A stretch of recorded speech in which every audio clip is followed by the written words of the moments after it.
All right, so Did anybody challenge that? What became of it? I challenged it, never heard another word from it. Who was the Twitter release from? Was it a fake From handle? FBI? No, it's from the FBI. That was their podcast? It's the too? FBI's podcast.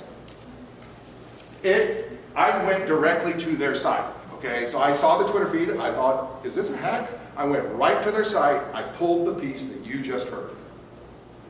I mean, it's from the .gov site. Why did they do that? I don't know. I've got a lot of guesses, but I don't know. But I think this is a good question for you. How many times, I mean, I've told you, I've got lots of kids. I've been going to PTA meetings for 23 straight years.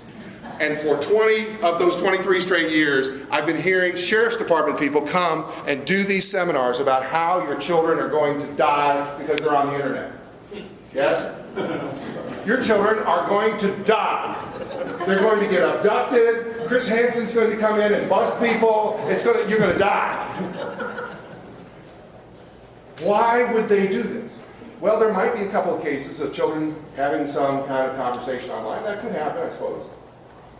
But you and I both know that the biggest danger is not somebody online. It's Uncle Fred, who comes over at Thanksgiving. He's the biggest danger. So the problem is that we are not asking what's the motivation for them to come and say those things. Either they don't know, or they do know, but they still need funding. Why do they come and say those things with no context? There's a story here from February out of Kentucky. Oh, first we were in Tennessee, now Kentucky. I'm starting to take offense at this, by the way. Go ahead. Here's a story. Kentucky woman faces life without parole after pleading guilty but mentally ill today to killing a young expectant and cutting a baby from her. Is that from Los Angeles? This is an AP story. AP story from?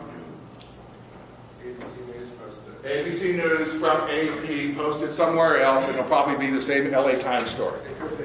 And it said that she befriended the woman on Facebook. So it does fit.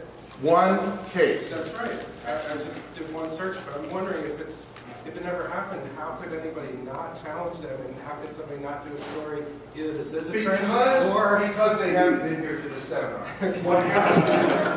What happens is this stuff starts rolling. It rolls and rolls and rolls, and it becomes accepted wisdom. Because it's Friday afternoon, and you need a darn story. I'm telling you, I see this all the time. And I'm going to show you many, many, many examples as we go here. These stories become accepted wisdom. And by next week, they'll be in the PTA meetings.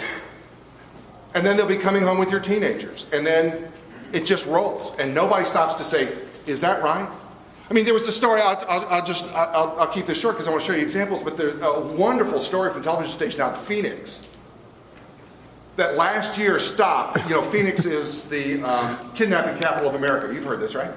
Even John McCain said it. He's from Arizona. Kidnapping capital of America. One person kidnapped every single day. Really? Well, everybody says it. ABC News says it. Brian Ross's people say it. Everybody says it. Television station out in Phoenix says, wait a minute, is this true? I mean, it's such expected wisdom. The police chief says it. Mayor says it. Phoenix television finds out it's not true. The data isn't true. In fact, many of these kidnappings aren't kidnappings at all, and some of the kidnappings that they were counting on didn't even happen in the state of Arizona. One of them happened in Texas.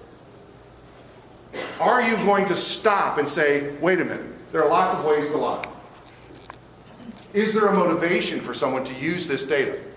Remember right before the Atlanta Olympics? Crime data, homicides, bam, right down the bottom, right through the bottom. Magically, right before the Olympics, homicides decline. The Atlanta Journal-Constitution, a couple of television stations found out. Why is that? City police department started reclassifying homicides. Instead of calling it homicide, they called it something else. We see it all the time. City of Houston did that. KHOU did that investigation. We see it all the time.